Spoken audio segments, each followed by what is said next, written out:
Hey there, how y'all doing today? This is Data, back off trail again. Today I'm going to do a review of post my latest AT section hike.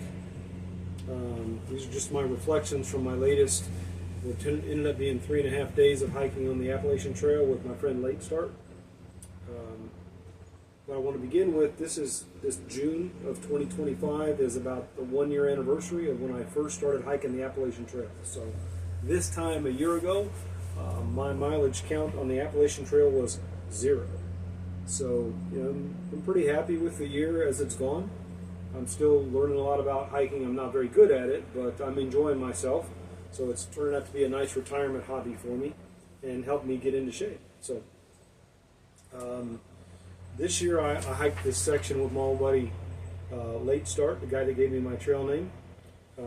We hiked 35 miles in 3.5 days on the Appalachian Trail, and it rained almost all the time, at least on and off, and sometimes really heavy. We came off a day and a half early because we ran into a day that was going to have 3 waves of thunderstorms, and then, a little to our knowledge, actually, that was going to end with a tornado warning.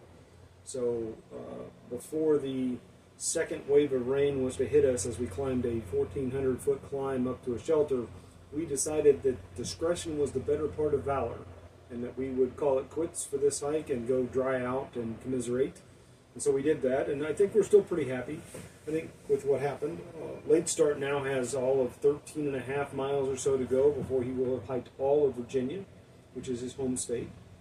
And I got to log another 35 plus miles on my AT journey. So, it's the first time I had been back on the Appalachian Trail, actually, since I fell down and busted my face back in March. So, I kind of needed a gentle reintroduction, and this was certainly that. I would say, once again, I'm learning to be more flexible with my approach towards hiking, both in terms of what happens over the course of any day, and in terms of what I can expect, how far to go each day, and how far to go all along the trip.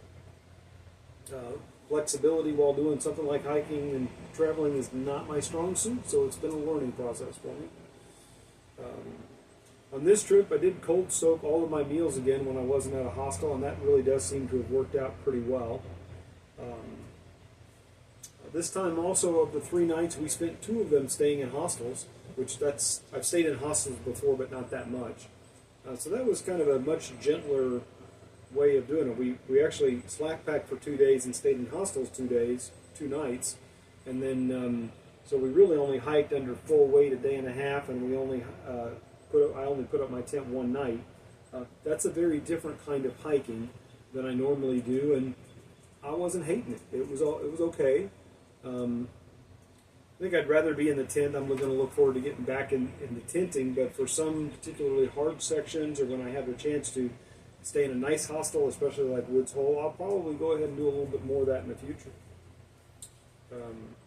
There was a lot more elevation change in this 3.5 days than there was at any point in the 7 days that I hiked 100 miles on the Ice Age Trail recently. So in 3.5 days and 46 or 35 miles on the Appalachian Trail, I did more elevation change each day than I did the entire 7 days I hiked 100 miles on the IAT. And that just serves as a good reminder to me of the difference between the Ice Age Trail and the Appalachian Trail. I'm glad I'm hiking them kind of alternately back to back in segments, because it's a very different hiking experience.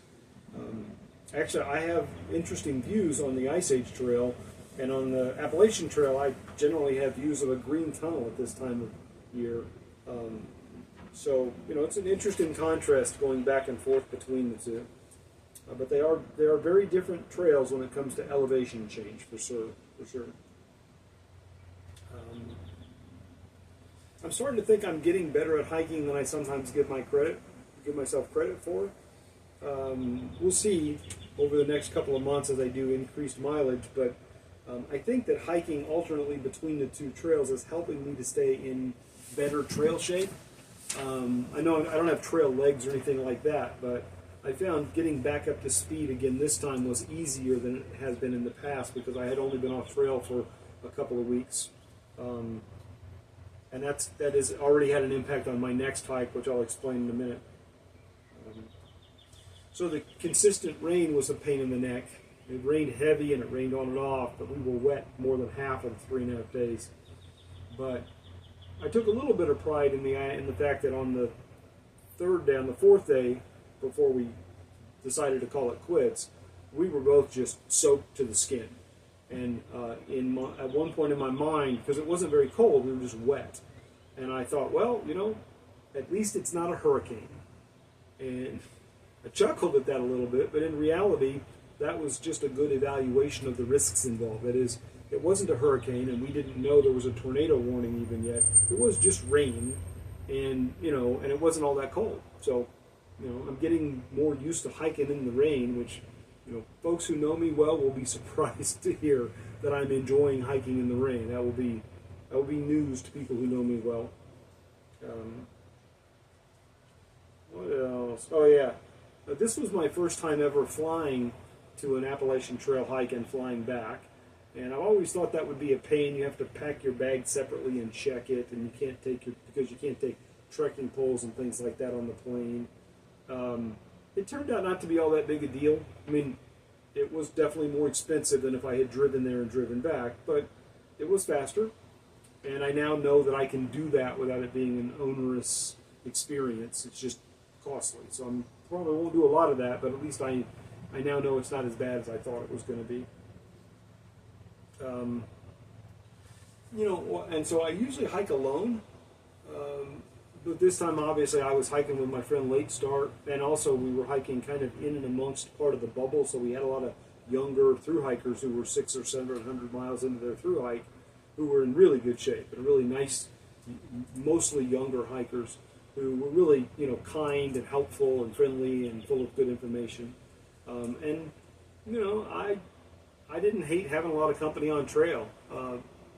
I guess I thought that might bother me a little bit because I like the privacy and the wilderness thing, but these young folks were pretty good company, and Late Start's always good company. So, I look back to getting to hike alone, like I'm going to do here in a week or so on the Ice Age Trail.